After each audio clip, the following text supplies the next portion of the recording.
One of the few places a Ukrainian expatriate could physically cast an absentee ballot was at the Ukrainian Embassy in Washington, D.C., and that's where CCTV's Callebs was.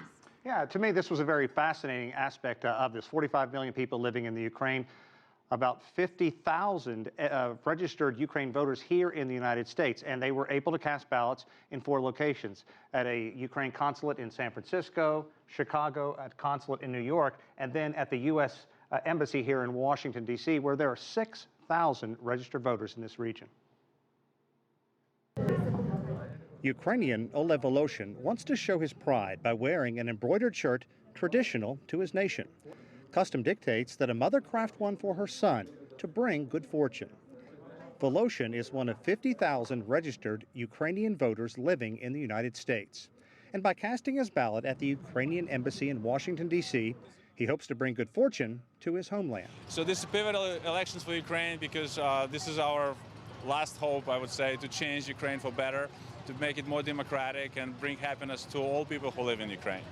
A small pro-Ukraine crowd was in front of the embassy in Washington's affluent Georgetown area all day, far from the turmoil in East Ukraine, where separatists kept some Ukrainians from voting. With Ukraine's light blue and yellow flag on display, there was a definite feeling which way voters leaned in Washington. I don't like pro-Russian because I really think it's just shredding the country into pieces. But I really think we should consider their opinions. It's very important and it's a big step in history.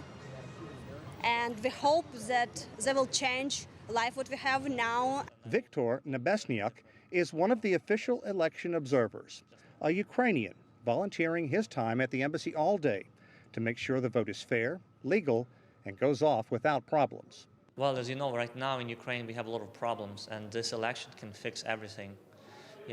So everyone feels it's very important, and as I said before, a lot of people are coming, more than we expected.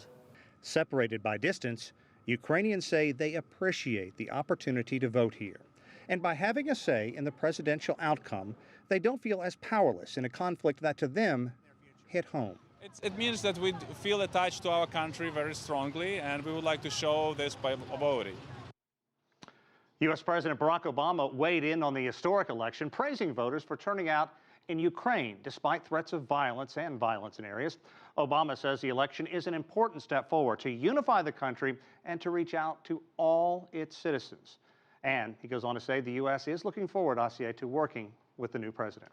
So, Sean, you explained how the process in Washington, D.C. and the embassy works. How does it work, or how did it work for Ukrainian nationals in other parts of the United States? How did they manage to vote? It's a good question because not all Ukrainians live in these 4 cities. Right. For example, this morning a bus came in from Cleveland, Ohio, overnight drive all the way down to Washington, D.C. Another bus came in from Philadelphia.